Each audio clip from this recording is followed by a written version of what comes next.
उत्तर प्रदेश में कावड़ यात्रा शुरू होने वाली है, लेकिन उससे पहले ही कावड़ यात्रा पर माहौल बनाने की पूरी कोशिश शुरू हो गई है। कावड़ियों का सम्मान होना चाहिए, वो धर्म का है और धर्म में बहस नहीं होनी चाहिए, धर्म में तर्क नहीं होना चाहिए।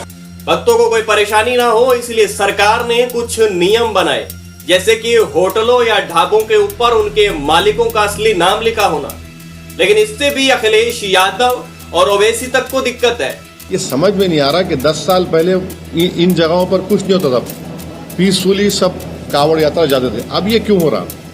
जैसे ही कुछ संगठनों ने होटलों या ढाबों की जांच शुरू की तो इस पर भी हंगामा हो गया और ये आरोप लगाए गए कि ढाबों के मालिकों की पैंट उतारी गई।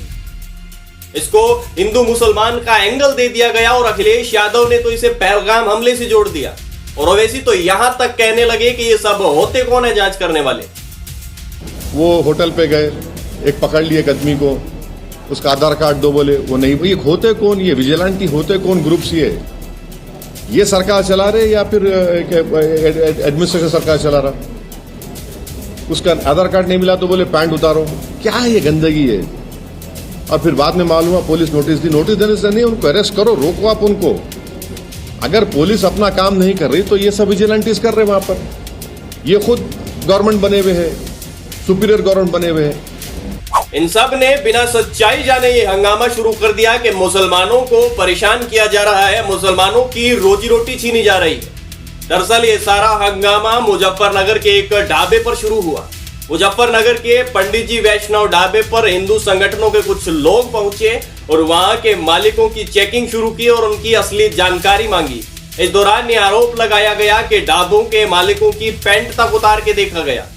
लेकिन जिस पंडित जी वैष्णव ढाबे के मालिक, जिसका नाम गोपाल बताया जा रहा है, जिसने ये सारे आरोप लगाए हैं, उसकी सच्चाई जानकर आप हैरान हो जाओगे। जांच के बाद और मिली जानकारी के बाद ये सामने आया है कि जिस गोपाल ने पंडित जी वैष्णव ढाबा खोल रखा था, उसने अपनी पहचान छुपा रखी थी। वो हिंदू नहीं बल्कि मुसलमान था। और अगर ऐसी बात है तो मुसलमान जो कि बिना हलाल सर्टिफिकेट देखे किसी चीज को हाथ तक नहीं लगाता, किसी चीज को यूज तक नहीं करता, तो हम हिंदू अपने धर्म के लिए क्यों कुछ नहीं कर सकते? क्यों इस कावड़ यात्रा की चेकिंग को जो है वो पहलगाम जैसे आतंकी हमलों से जोड़कर देखा जा रहा है? क्यों ये कहा जा रहा है कि ये चेकिंग बीजेपी या भाजपा सरकार की गुंडागर्दी है?